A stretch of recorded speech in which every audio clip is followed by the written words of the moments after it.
Christmas trees were not even a thought when I was at Purdue until we were married and we wanted to go cut our own tree, and we had to travel a good distance to be able to do that. And we thought we could grow some of those here. So 10 years ago, when my wife and I came back to the farm, it was a very well-established Christmas tree farm. We wanted to expand by offering a fall agritourism business as well.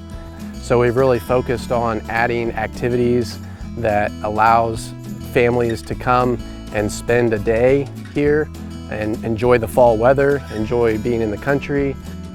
It was kind of a natural thing for me to go to Purdue and pursue my education there. I ended up landing in ag econ. It helped me when we started growing Christmas trees. Just learning how to think economically about business. I do feel like I use my agriculture engineering education more often than you maybe think that I would doing this, because a lot of engineering is problem solving and we have a lot of problems to solve.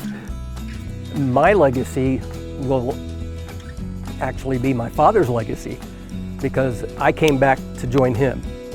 So I've been on that side in the same way that Lucas has come back to join us.